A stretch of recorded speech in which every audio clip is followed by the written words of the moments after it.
R360 is just a new rival competition to challenge the traditional codes of rugby and rugby league. The basis is now it's essentially going to be 6 men's teams, 4 women's teams that travel around the world. They won't necessarily have the same sort of home and away fixtures. It's based around sort of competitions like Leave Golf and a Formula One style. So different cities around the world will showcase games each week. Mm. And what's the controversy? Why has this league come out of nowhere?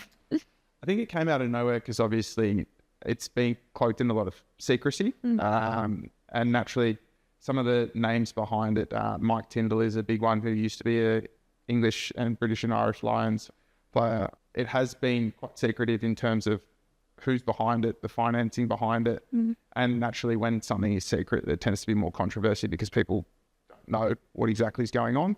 And then in Australia, it's been controversial because the players targeted or allegedly targeted. So they're not refined to just rugby union. It's gone as far into rugby league as targeting Payne Haas, allegedly, of the Brisbane Broncos premiership winning team, Ryan Pappenhausen, Zach Lomax. And so high profile players from a rival competition obviously naturally gets news involved and people speaking.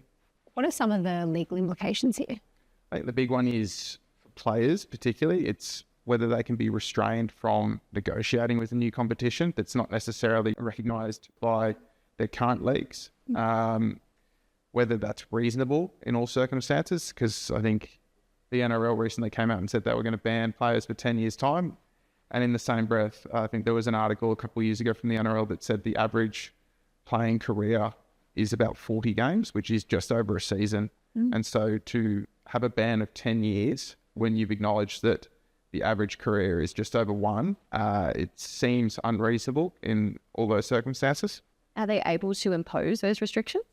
I think in the NRL's case, it'll obviously have to get tested in the court, but it does seem unlikely given the fact that it is, in all circumstances, unreasonable, a 10-year restraint, but also given that the NRL has full discretion over what competitions they recognise, it naturally sets a price ceiling, because if they set who can be recognised, if they don't want to acknowledge various other competitions, they can just choose their competition as the only one that is recognised. Now, I'm not saying that is the case now, but under what their statement said and a broad reading of it, that's what they could do. And then naturally that's anti-competitive because players, without being able to test the market, so to speak, they'll have their market value determined for them, which then could see major restrictions on their career earnings, which again, unreasonable in all circumstances there. Wow. Have there been instances of players and managers challenging these types of restrictions in the past? I'm unaware of managers testing, and I'll probably get to that in a little bit around the restrictions on managers, but players have tested in the past, albeit with other competitions. World Series cricket is probably the biggest one because it got tested in the English courts by Tony Greig, and he was successful in that case. And then when Super League happened in league back the other side of the century, again, the rival competition was successful in removing anti-competitive and unreasonable restraints. And then even going into racing in Australia, Racing Victoria were challenged on restricting the Everest being part of the racing calendar. And again, the Everest was added into the calendar. So again, unsuccessful for Racing Victoria to have a ban. There's precedent for it as well. Yeah, it does seem to do that, but naturally, until it gets tested, it does stand. And I think that is a big part of it so far. Of such broad statements can be made, and it's essentially up to someone to call the bluff of the governing body and take them to court, which naturally takes a lot of resources. Yeah. And what do you think the biggest challenge is here? Biggest challenge is obviously resources. Who has the resources to challenge it? Who has the wherewithal to see it all the way through? And naturally, it could just be scaled back.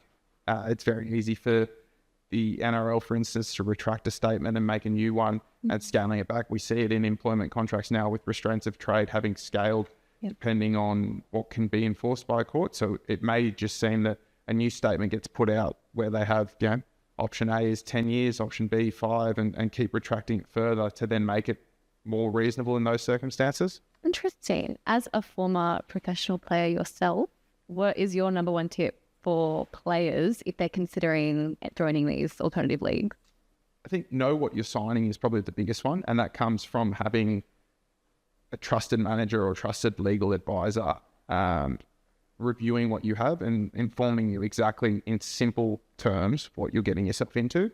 Now, naturally, with a competition that hasn't started yet, there is a lot of uncertainty, but your contractual obligations, your contractual rights may begin before a competition starts, and they may be independent of you actually playing games. It could be on the signing of the agreement that the obligation for them to pay you, your obligations to do certain marketing, that sort of thing, even your rights regarding intellectual property may be given to a governing body or given to a competition before you've actually stepped on the field. And so that's obviously majorly important for players to know exactly what they're signing and what they're getting themselves into.